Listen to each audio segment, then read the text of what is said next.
నేను ఇంత మునిపే చెప్పాను, ముఖ్యమంత్రిగా 4వసారి నేను. కానీ మొట్టమొదటిసారి ఈరోజు నేను ఈ ఇబ్బందులని చూస్తున్నా. మామూలు ఇబ్బందులు కాదు, ఊహించని ఇబ్బందులు ఈరోజు రాష్ట్రంలో చూసే పరిస్థితికి వచ్చాం. ఇప్పుడే ఫైనాన్స్ మినిస్టర్ చెప్తున్నాడు, 10 లక్షల కోట్ల రూపాయలు బకాయిలు, 1 లక్ష కోట్ల రూపాయలు దగ్గర ఇంకా బిల్స్ పే చేయాలి. ఇంకొక పక్కన ఆదాయం కూడా తగ్గిపోయే పరిస్థితి. ఎప్పుడు కూడా అభివృద్ధి జరిగితే అభివృద్ధి వల్ల సంపద వస్తుంది, సంపద వల్ల గవర్నమెంట్కి ఆదాయం వస్తుంది. మళ్ళీ ఇది ఒక సైకిల్. అది టోటల్గా మిస్ అయ్యే పరిస్థితి వచ్చింది. 10 లక్షల కోట్ల రూపాయలకి ఇప్పుడు బారో చేయాలన్నా FRBM పర్మిట్ చేసే పరిస్థితి లేదు.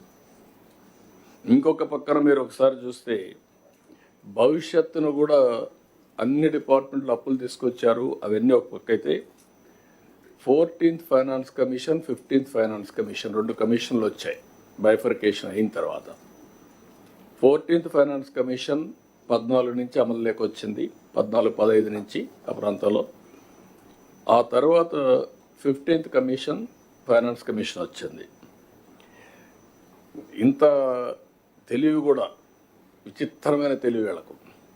మనం అందరం ఆలోచిస్తుంటే ఇయర్లు ఎంత వస్తుందో ఆలోచిస్తాం, కానీ ఇంకా 2 ఏళ్ళు 24, 25, 25, 26 ఫైనాన్స్ కమిషన్ ఉంటుంది. తర్వాత కొత్త ఫైనాన్స్ కమిషన్ రిపోర్ట్ ఇవ్వాలి, గవర్నమెంట్ యాక్సెప్ట్ చేయాలి, దాని ప్రకారం మనకు డబ్బులు ఇస్తారు. 14th ఫైనాన్స్ కమిషన్ 22,112 కోట్లు మనం తీసుకుంటే 5 ఏళ్ళు వీళ్ళు వచ్చిన తర్వాత 62,000 కోట్లు 14th, 15th డ్రా చేశారు. 15th ఫైనాన్స్ కమిషన్ 24, 25, 25, 26 కూడా డ్రా చేసేశారు. ఈ 2 ఏళ్ళకు కూడా డబ్బులు వచ్చే పరిస్థితి లేదు. అంటే ఆపర్చునిటీ కూడా ఏ విధంగా ఎక్స్ప్లాయిట్ చేశారనేది ఒక ఎగ్జాంపుల్ ఇది. అది చూసినప్పుడు నాకే షాక్ వేసింది, ఎంత తెలివిరా వీళ్ళకని చెప్పి అనిపించింది మా ఫైనాన్స్ సెక్రటరీ చెప్పినప్పుడు. అంటే ఇప్పుడు ఒక పక్క సూపర్ 6 ఇచ్చాం, ఒక పక్క గవర్నమెంట్ రన్ చేయాలి, ఒక పక్క FRBM రెస్ట్రిక్షన్స్ ఉన్నాయి. కానీ ప్రజలు ఇచ్చినటువంటి విజ్డమ్ ఏంటంటే ఒక రైట్ డెసిషన్ తీసుకుని. నేను ఇంత మునిపే చెప్పాను, ముఖ్యమంత్రిగా 4వసారి నేను. కానీ మొట్టమొదటిసారి ఈరోజు నేను ఈ ఇబ్బందులని చూస్తున్నా.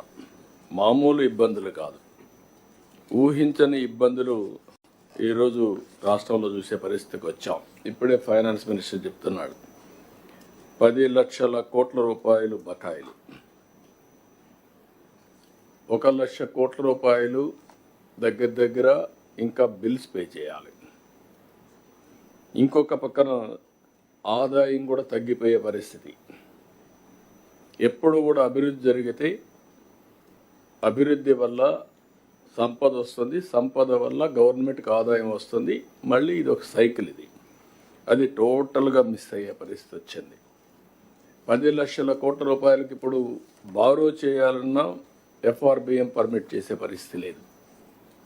ఇంకొక పక్కన మీరు ఒకసారి చూస్తే భవిష్యత్తును కూడా అన్ని డిపార్ట్మెంట్లు అప్పులు తీసుకొచ్చారు. అవన్నీ ఒక పక్క అయితే 14th finance commission, 15th finance commission 2 కమిషన్లు వచ్చాయి బైఫర్కేషన్ అయిన తర్వాత. 14th ఫైనాన్స్ కమిషన్ 14 నుంచి అమలులోకి వచ్చింది, 14-15 నుంచి ఆ ప్రాంతంలో.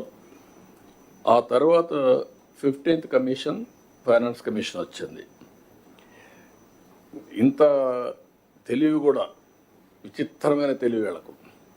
మనం అందరం ఆలోచిస్తుంటే ఇయర్లు ఎంత వస్తుందో ఆలోచిస్తాం, కానీ ఇంకా 2 ఏళ్ళు 24, 25, 25, 26 ఫైనాన్స్ కమిషన్ ఉంటుంది. తర్వాత కొత్త ఫైనాన్స్ కమిషన్ రిపోర్ట్ ఇవ్వాలి, గవర్నమెంట్ యాక్సెప్ట్ చేయాలి, దాని ప్రకారం మనకు డబ్బులు ఇస్తారు. 14th ఫైనాన్స్ కమిషన్ 22,112 కోట్లు మనం తీసుకుంటే 5 ఏళ్ళు వీళ్ళు వచ్చిన తర్వాత 62,000 కోట్లు 14th, 15th డ్రా చేశారు. 15th ఫైనాన్స్ కమిషన్ 24, 25, 25, 26 కూడా డ్రా చేసేశారు.